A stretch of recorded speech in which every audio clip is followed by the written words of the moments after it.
दोस्तों आज की वीडियो के अंदर कंसिडर करेंगे जो हमारे निफ्टी 50 के 50 स्टॉक्स होते हैं। पहली बात, हम उनको हैवी वेट स्टॉक मानते हैं, यानी हम ऐसा कहते हैं कि मार्केट के अंदर ये स्टॉक थोड़ा सा स्लो बढ़ेंगे और स्लो गिरेंगे। लेकिन इन निफ्टी 50 स्टॉक्स के अंदर भी इतना पोटेंशियल अवेलेबल होता है कि वो आपको कुछ महीने के अंदर 40% तक का प्रॉफिट देने में कैपेबल है। अभी मैं आपको एग्जाम्पल दूंगा तो आपको समझ में आ जाएगा। अब ये जो स्ट्रैटेजी हम यूज करेंगे इन स्टॉक्स पे लगाने के लिए, वो स्ट्रैटेजी जो यस्टरडे हमने बताई थी, हमारे चैनल के ऊपर डाली थी, RSI multi time frame analysis वाली, सेम उसी मेथड को यूज करके ये काम करके हम एक बैक टेस्टिंग आपके साथ शो करेंगे जो मैनुअली मैंने एक्सेल शीट के ऊपर करी हुई है, वो मैं आपके साथ शेयर करूंगा। और कुछ ही महीने के अंदर इतनी फैंटास्टिक रिटर्न्स आप उसके अंदर देख सकते हैं। और ये निफ्टी 50 के स्टॉक्स पर मैं क्यों आया, क्योंकि लास्ट वाली वीडियो के अंदर हमने सभी स्टॉक कंसीडर कर लिए थे, क्योंकि काफी सारे कमेंट्स मेरे पास आए जिसके अंदर ये बोला गया कि ये जो छोटे स्टॉक्स पर आप ये मल्टी टाइम फ्रेम एनालिसिस कर रहे हैं आरएसआई को लेकर के, इसमें मैनिपुलेशंस हो सकती है इन स्टॉक्स के अंदर। तो दैट्स वाई रीजन हमने निफ्टी 50 के 50 स्टॉक चूज कर लिए। इनके अंदर मैनिपुलेशंस करना आसान नहीं है, बहुत बड़ी कंपनीज होती है, इनमें 500,000 करोड़ रुपए अगर आ जाए तो हिलाना बड़ा मुश्किल होता है इन कंपनियों को। तो यहाँ पर हम निफ्टी 50 के इन 50 स्टॉक को थोड़ा सा कंसिडर करेंगे, उसमें से एक स्टॉक की मैं एनालिसिस दिखा रहा हूँ, और प्लस जो स्कैनर मैंने आपको दिया था लास्ट वाली वीडियो के अंदर, उसके अंदर थोड़ी सी मॉडिफिकेशन करके भी देखेंगे एक दो चीज, ताकि आपको और अच्छे सिग्नल्स मिल पाए और ज्यादा सिग्नल्स मिल पाए। तो इसके ऊपर दोस्तों फोकस कर रहे हैं। तो चलिए शुरू करते हैं इस वीडियो को और देखते हैं ऐसा कौन सा स्टॉक है निफ्टी 50 का जो 40% तक का भी रिटर्न आपको दे पा रहा है कुछ महीनों में। चलिए शुरू करते हैं और जानते हैं।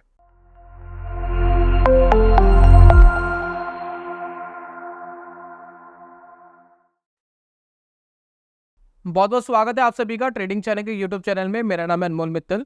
तो पीछे दोस्तों एक स्टॉक मैं आपके साथ शेयर कर रहा हूँ। ये स्टॉक है भारत पेट्रोलियम कॉर्पोरेशन। अब ये जो कंपनी है निफ्टी 50 के जो 50 स्टॉक्स है उनका ये पार्ट है, ठीक है। बड़ी कंपनी है, मैनिपुलेशन करना इतना आसान नहीं है। हालांकि मार्केट के अंदर बहुत बड़े प्लेयर्स भी है, ऐसे प्लेयर्स भी है जो पूरे कंट्री को हिला लेते हैं, लेकिन फिर भी इनके अंदर चांसेस एक कम चांसेस होते हैं, ठीक है। तो भारत पेट्रोलियम के अंदर वही एनालिसिस कर रहे हैं जो हमने लास्ट वाली वीडियो के अंदर सीखी थी। थोड़ा सा मैं उस स्ट्रेटेजी को दोहराऊंगा ताकि जो नए दोस्त हमारी वीडियो के अंदर आए हैं वो सीख सके कि हमने लास्ट वाली वीडियो के अंदर क्या बात करी थी। तो हमने बहुत सिंपल सा एक सेटअप बनाया था। सेटअप क्या था, हमने मल्टी टाइम फ्रेम एनालिसिस करी थी आरएसआई को लेकर के। तो हम क्या करते हैं, जैसे कि आप यहाँ आरएसआई देख रहे हैं, यहाँ आरएसआई मैंने लगाया हुआ है, ये फायर्स का ट्रेडिंग प्लेटफॉर्म है। इसमें जब हम इंडिकेटर्स लगाते हैं तो इंडिकेटर के अंदर हमें एक ऑप्शन मिलता है जिसके अंदर हम आरएसआई के ऊपर मूविंग एवरेज लगा सकते हैं। जैसे कि देखिए मैं यहाँ सर्च करता हूँ आरएसआई, तो जैसे मैं आरएसआई क्लिक करूंगा आपके चार्ट के ऊपर आरएसआई लग जाएगा कुछ इस तरीके से, ठीक है। और यहाँ पर देखिए जब मैं इसकी सेटिंग्स में जाता हूँ तो यहाँ पर देखिए स्टाइल्स में मैं जाऊँगा तो मूविंग एवरेज का एक ऑप्शन है, इसको टिक मार्क को ओके कर लेना है, क्लिक कर लेना है, तो ये मूविंग एवरेज लग जाएगी। कौन से पीरियड की मूविंग एवरेज लगानी है यहाँ पर आप सेट कर सकते हैं। 14 पीरियड की मैंने लगाई है और 14 पीरियड का ही आरएसआई लगाया है। और यहाँ पर हम कंसीडर क्या करते हैं, जब भी आरएसआई मूविंग एवरेज के ऊपर जाएगा हम उसको बुलिश कंसीडर करते हैं, और जब भी मूविंग एवरेज के नीचे जाएगा तो हम उसको बेयरिश कंसीडर करते हैं। अब इसको हमने मल्टी टाइम फ्रेम के ऊपर लगा दिया। मल्टी टाइम फ्रेम पे कैसे लगा दिया, हम क्या कह रहे हैं कि जी मंथली वाला जो आरएसआई है, मंथली आरएसआई भी ऊपर होना चाहिए उसकी मूविंग एवरेज से, पहली कंडीशन। सेकंड कंडीशन ये लगा दी जो वीकली टाइम फ्रेम है उसके ऊपर जो आरएसआई है वो भी ऊपर की तरफ होना चाहिए अपनी मूविंग एवरेज के। दो कंडीशंस लग गई। आती है तीसरी कंडीशन, वो आती है डेली। डेली पे ये जो डेली वाला टाइम फ्रेम है ये है ट्रिगर वाला टाइम फ्रेम। ट्रिगर वाला मतलब जब जब ये मूविंग एवरेज के ऊपर जाएगा, जब जब ये मूविंग एवरेज के ऊपर जाएगा वैसे ही हम इसको बाय कंसीडर करेंगे, और जब जब ये नीचे जाएगा तब हम इसको एग्जिट कंसीडर करेंगे। लेकिन जो इनिशियल बेसिस पे स्टॉप लॉस है वो स्विंग के बेसिस पे लगाएंगे। अभी मैं आपको क्लियरली समझाऊंगा, आपको समझ में आएगा। तो ये हमारी एनालिसिस थी जो लास्ट वाली वीडियो के अंदर हमने बताई थी। आप चाहे तो वीडियो देख सकते हैं, आई बटन के ऊपर मैं उसको लिंक दे रहा हूँ। अब उस वीडियो के अंदर हमने सभी स्टॉक कंसीडर कर लिए थे। मैंने आपको एक स्कैनर दिया था चार्टिंग के ऊपर जिसमें आप ऐसे स्टॉक ढूंढ सकते हैं। अभी हम स्कैनर की भी बात करेंगे, तो वो चीजें आप अगर करते हैं मार्केट के अंदर तो वो स्टॉक फाइंड आउट हो जाएंगे।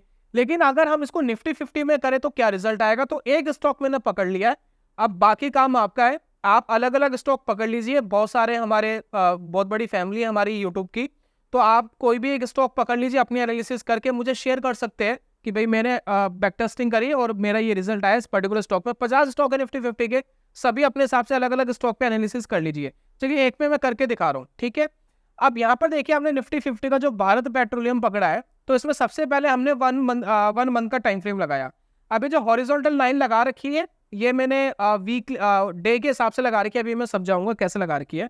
तो यहाँ पर अगर हम देखें 1 मंथ के टाइम फ्रेम के अकॉर्डिंग काफी टाइम से जो आरएसआई है, देखिए काफी टाइम से, कब से, 2022 अक्टूबर से अगर आप देखें 2022 अक्टूबर, ये देखिए यहां पर आरएसआई की लाइन मूविंग एवरेज की लाइन के ऊपर आ गई थी। तो यहां पर हमें पहला ट्रिगर मिल गया था कि यहां से मार्केट मंथली टाइम फ्रेम के अकॉर्डिंग आरएसआई के हिसाब से, जो हमारी स्टडी है उसके हिसाब से बुलिश हो गया। उस टाइम स्टॉक ट्रेड कर रहा था ऑलमोस्ट 170 180 के आसपास, 170 टू 180, और करंटली आज ट्रेड कर रहा है 342।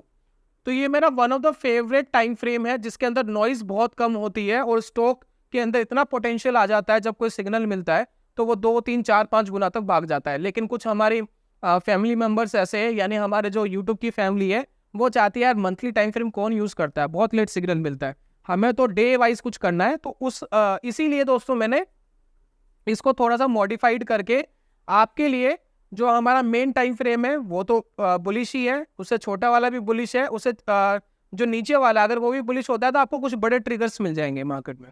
तो ये देखिए मंथली टाइम फ्रेम पिछले 1.5 साल से बुलिश है, तो हमें टेंशन लेने की जरूरत नहीं है कि हम पिछले 1 1.5 साल में अगर हम छोटे टाइम फ्रेम पे अगर कोई सिग्नल पकड़ रहे हैं तो हमें पता है कि मंथली वाला तो बुलिश ही है।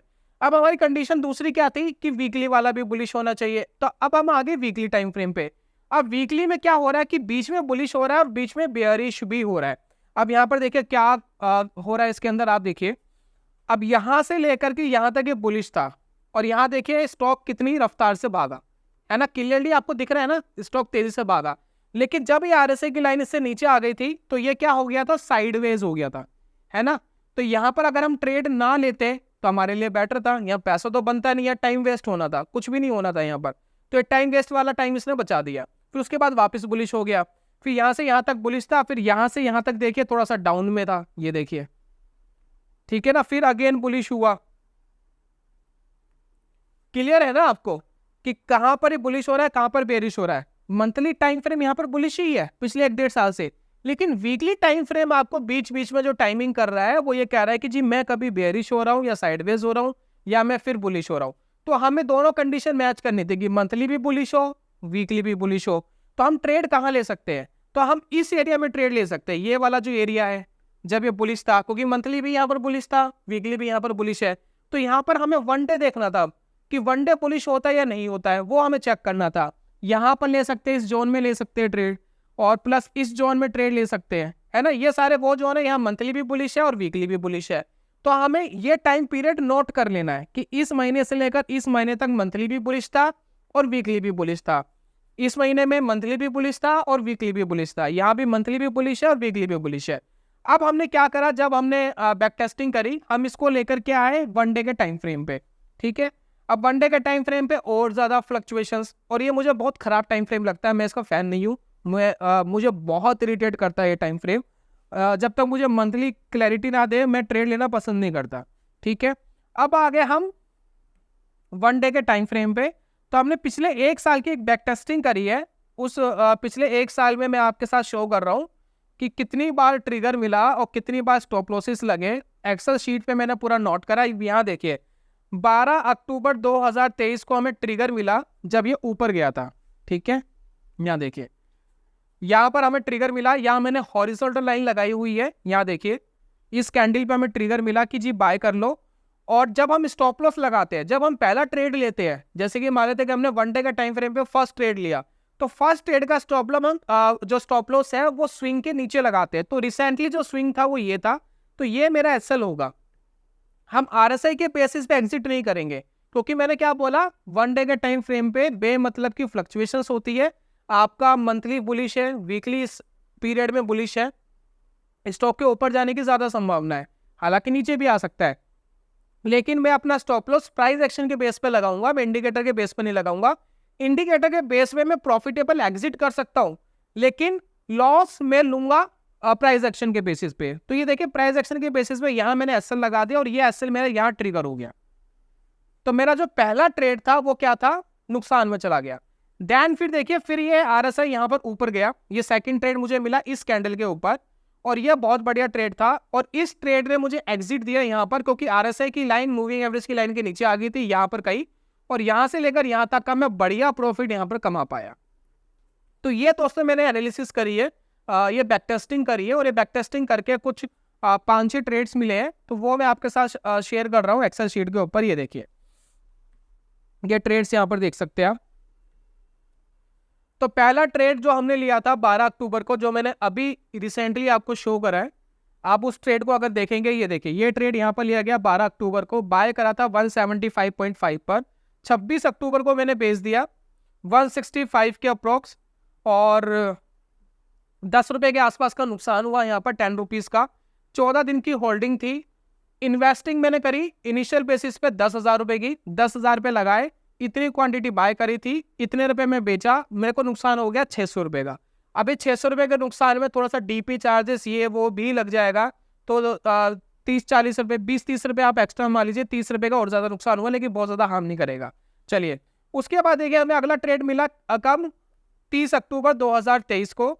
हमने 175 रुपीज पे वापस बाय करा, जब हमें 1 डे का सिग्नल मिला कि जी मैं वापस ऊपर जा रहा हूँ, और उस टाइम वीकली भी ऊपर था और मंथली भी ऊपर था। तो उसमें देखिए 175 पे बाय करा, 12 दिसंबर 2023 को सेल करा, और सेल जब करा वो था 222 रुपए का। होल्डिंग पीरियड यहाँ पर देखिए 1.5 महीना होल्ड करना पड़ा स्टॉक को, लेकिन यहाँ पर हमें बढ़िया पैसा बना, 2500 रुपये बना। कुल मिलाकर के हमारे 10,000 रुपये 12,000 में तब्दील हो गए, यानी हम 20% का रिटर्न कमा चुके हैं अभी तक। दूसरे ट्रेड में ही 20% का रिटर्न आ चुका है, और हमारा ट्रेडिंग जर्नी कितने महीने का है, सिर्फ और सिर्फ 2 महीने का। तो 2 महीने में हमने 20% का रिटर्न अर्न कर लिया इस स्टॉक पर। चलिए, अब हम आते हैं 16 जनवरी 2024 को। जब 16 जनवरी 2024 को आ रहे हैं, तो हमें एक ट्रेड वापस मिला, 240 पे इसने एंट्री कराई, 12 फेब को एग्जिट करा दिया 290 रुपए के आसपास, 25 दिन की होल्डिंग थी। अब हमारे जो 12,000 रुपए है वो तब्दील हो गए कितने बार, 14,500 में। तो कितना परसेंट का प्रॉफिट हमें आ चुका है, हमें आ चुका है अब तक 45% का प्रॉफिट आ चुका है। कितने महीने के अंदर, कुछ ज्यादा ट्रेडिंग नहीं करी है, 2.5-3 महीना ट्रेड हुआ है।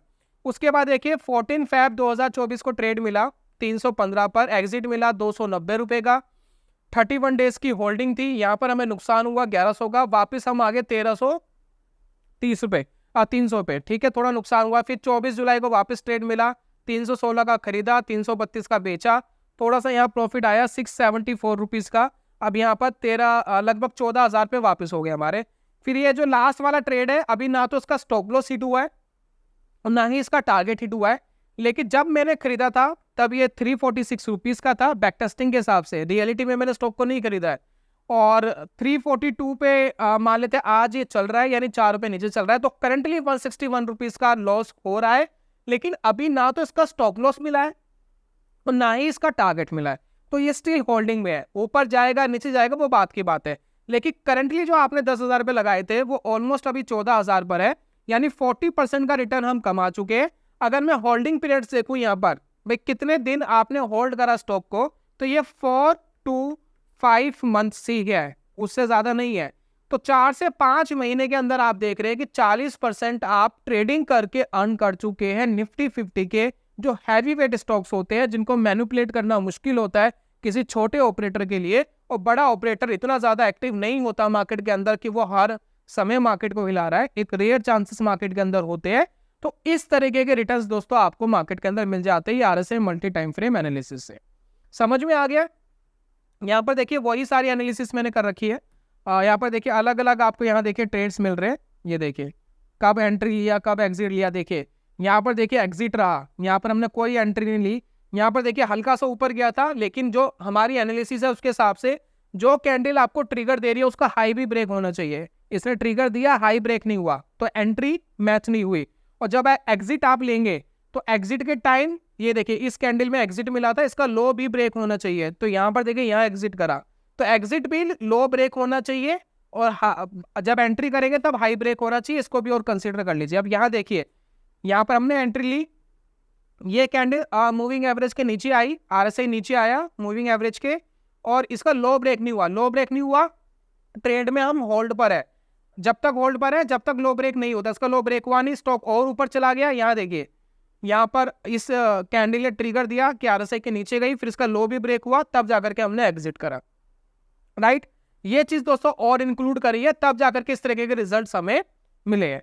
अब बात आती है कि निफ्टी 50 के जो 50 स्टॉक्स है उनके अंदर से हम स्टॉक को कैसे फाइंड आउट करें। तो मैंने एक स्कैनर आपको दिया था, लेकिन सभी स्टॉक्स का दे दिया था, तो मैं यहाँ पर थोड़ी सी मॉडिफिकेशन करके 2 स्कैनर मैं आपको वीडियो के डिस्क्रिप्शन में और शेयर कर रहा हूँ। इन दोनों स्कैनर को यूज करके आप बढ़िया स्टॉक फाइंड कर सकते हैं। तो पहला अगर मैं यहाँ पर दिखाऊं, तो यहाँ पर देखिए जो लास्ट वाली वीडियो वाला है वही स्कैनर है, जिसके अंदर हमने क्या लिखा हुआ है, जो डेली का टाइम फ्रेम है वो क्रॉसेस अबोव करे, ठीक है।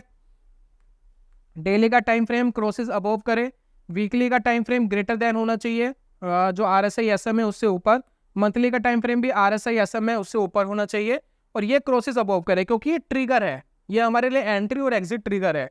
क्योंकि यहाँ पर जो दोनों बड़े टाइम फ्रेम है वो बुलिश है, यहाँ पर अगर कोई मोमेंटम आता है तो बड़ा मोमेंटम हमें बीच में मिल सकता है, और कोई अगर मार्केट के अंदर क्रैश भी स्टार्ट होगा, सबसे पहले क्रैश होगा 1 डे के टाइम फ्रेम पे स्टार्ट, बड़े टाइम फ्रेम पे पहले स्टार्ट नहीं होगा, तो डेली टाइम फ्रेम में पहले स्टार्ट होगा। अगर डेली टाइम फ्रेम पे कोई क्रैश आता है तो हम पहले ही एग्जिट कर चुके होंगे, तो वीकली और मंथली पे तो बाद में एक्सटेंड होगा, है ना। तो ये क्लैरिटी है आपको। तो इसके अंदर हम थोड़ी सी मॉडिफिकेशन कर रहे हैं, और ये मॉडिफिकेशन आप खुद मैनुअली भी कर सकते हैं, लेकिन मैं दोनों स्कैनर आपको मॉडिफाइड वाले आपको वीडियो के डिस्क्रिप्शन में शेयर कर रहा हूँ। तो यहाँ पर हमने क्या करा है, यहाँ पर निफ्टी 50 सिलेक्ट कर लिया है, ठीक है। तो जिनको ये कंसर्न था कि मार्केट के अंदर बड़े स्टॉक्स के अंदर मैनिपुलेशन हो जाती है, तो वो कंसर्न यहाँ खत्म हो जाएगा, ठीक है। यहाँ देखिए निफ्टी 50 के अंदर 2 स्टॉक ऐसे आ रहे हैं अभी करंटली जो सेम सिनेरियो को मैच कर रहे हैं। अब एक स्टॉक में उठा लेता हूँ, जैसे कि SCL टेक्नोलॉजी, एक बार इसका चार्ट देख लेते हैं कि चार्ट क्या कह रहा है। तो SCL टेक्नोलॉजी, ठीक है, जो हमने कंडीशंस लगाई है उसमें मैच हो रहे हैं। अब ये देखिए ये मूविंग एवरेज की लाइन को क्रॉस करके ऊपर जा रहा है, ठीक है। साथ में अगर आप देखेंगे ये अपना एक ब्रेकआउट भी देने की कोशिश कर रहा है, यहाँ पर एक हाई लगाया था उसको ब्रेकआउट देने की कोशिश कर रहा है, तो चार्ट तो अच्छा दिख रहा है। उसके बाद वीकली टाइम फ्रेम ऊपर होना चाहिए, देखिए आरएसआई से ऊपर, आरएसआई की लाइन ऊपर चल रही है मूविंग एवरेज से, ये कंडीशन भी ठीक है। मंथली भी ऊपर चल रहा है, तो सारी कंडीशन मैच हो रही है ना, कोई भी कंडीशन ऐसी नहीं है जो मैच नहीं हो रही, ठीक है। तो अगर आप इसके ऊपर ट्रेड लेते हो, देखिए ये जो स्टॉक है ये मैं कोई कॉल एडवाइजरी नहीं दे रहा हूँ, मैं आपको कोई बाइंग एंड सेलिंग रिकमेंडेशन नहीं दे रहा हूँ। हो सकता है स्टॉक ना चले, हो सकता है ये नुकसान में चले जाए, हो सकता है जो स्टॉप लॉस मैं आपको यहाँ बताऊंगा वो स्टॉप लॉस लग जाए। आपको सिर्फ एजुकेशन पर्पस के लिए इसको ग्रैब करना है और सिर्फ वॉच करना है कि ये परफॉर्मेंस कैसे देता है। कोई गारंटी नहीं है कि स्टॉक वर्क करेगा, तो ये चीज समझने की जरूरत है। तो अगर मैं आपसे ये पूछूं कि स्टॉप लॉस कहाँ लगाओगे, अगर ये एंट्री आप लेते हो, इस तरीके की एंट्री अगर आप लेते हो स्टॉक में, तो स्टॉप लॉस कहाँ लगेगा? तो जो इनिशियल बेसिस पे स्टॉप लॉस है वो लगेगा स्विंग के नीचे, क्योंकि ये बार बार आपको फेक सिग्नल दे सकता है 1 डे का टाइम फ्रेम। तो टेक्निकल बेसिस पे स्टॉप लॉस लगाएंगे, जो स्विंग है इसके नीचे स्टॉप लॉस लगाएंगे। एग्जिट प्रॉफिट बुकिंग कब करेंगे? प्रॉफिट बुकिंग तब करेंगे जब हमारा स्टॉप लॉस तो हिट हुआ नहीं, अगर हमें थोड़ा बहुत प्रॉफिट आ रहा है और वो उस प्रॉफिट में ये सिग्नल दे रहा है कि मैं उससे नीचे जा रहा हूं, मैं मूविंग एवरेज से नीचे जा रहा हूं और मुझे कुछ प्रॉफिट आ रहा है, तब मैं एग्जिट करूंगा। तो यहां पर इसका मैं सिर्फ एग्जिट तब करूंगा इसके बेसिस पे जब मुझे थोड़ा बहुत प्रॉफिट आ रहा होगा मार्केट में, बाकी स्टॉप लॉस में इसके बेसिस पे लूंगा, नुकसान में इसके बेसिस पे लूंगा। तो ये बात आपको समझ में आ गई। तो स्टॉक हमें कैसे मिल रहे हैं निफ्टी 50 के, वो आपको पता लग गया। अब एक और मॉडिफिकेशन मैं इसके ऊपर कर रहा हूं, जैसे कि हमने यहां पर देखा अभी फिलहाल हमें 2 ही स्टॉक मिल रहे हैं, लेकिन निफ्टी 50 जो है अभी ऑल टाइम हाई पे चल रहा है, तो जो 50 स्टॉक है ना वो बुलिश होंगे ऑब्वियसली। तो आप यहाँ पर एक काम और कर सकते हैं, बहुत छोटा सा काम है, क्या कर सकते हैं, जो आरएसआई है ना डेली आरएसआई, वो क्रॉसेस अबव वाला बिल्कुल स्कैनर ठीक है, लेकिन अगर आपको और स्टॉक फाइंड आउट करने हैं और आपको देखना है कि और कौन कौन से सिनेरियो बहुत बुलिश चल रहे हैं, तो ये क्रॉस अबव की जगह आप ग्रेटर देन भी लिख सकते हैं। जब आप ग्रेटर देन लिखेंगे तो हो सकता है कोई ऐसा स्टॉक हो जो 1-2 दिन पहले क्रॉस हुआ हो, रिसेंटली प्राइस वहीं चल रहा है, तो वो ये स्कैन करके नहीं देगा, है ना। तो ग्रेटर देन में वो सभी दे देगा। तो ग्रेटर देन जैसे आप करेंगे तो यहाँ देखिए जैसे मैं स्कैन करता हूँ तो यहाँ पर बहुत सारे स्टॉक्स आपके पास आ जाएंगे। तो फॉर एग्जाम्पल कोई एक स्टॉक उठा लेते हैं, जैसे कि हम उठा लेते हैं विप्रो। तो विप्रो में देखते कि क्या चल रहा है, ये देखिए विप्रो। अब देखिए विप्रो, देखिए 1 डे के ऊपर देखिए अभी रिसेंटली इस कैंडल पे ही क्रॉसेस अबव करा था, उसके बाद देखिए तेजी से ऊपर भागा, है ना। तो आप देख सकते हैं कि पुरानी हिस्ट्री में देखिए कैसा परफॉर्मेंस दे रहा है, यहाँ देखिए, है ना, बढ़िया मोमेंटम आ रहा है वन डे के टाइम फ्रेम पे। वीकली टाइम फ्रेम देखिए, वीकली में देखिए यहाँ बुलिश था, फिर थोड़ा सा बेरिश हो गया, फिर वापस बुलिश हो रहा है। और मंथली देखिए, मंथली भी ऊपर ही चल रहा है, सारे सिनेरियो मैच हो रहे हैं। तो रिसेंटली अगर किसी ने ब्रेक करा है तो रिसेंटली वाले भी आप स्कैनर अगर ये लगाएंगे तो वो मिल जाएंगे। तो कई बार आपको स्टॉक नहीं मिलते हैं, निफ्टी 50 में 50 ही स्टॉक होते हैं, सिनेरियो मैच नहीं होते, तब जाकर के आप इस स्कैनर का यूज कर सकते हैं। क्रॉसेस अबव की जगह ग्रेटर देन लिखेंगे तो बहुत सारे स्टॉक्स आपको और मिल जाएंगे।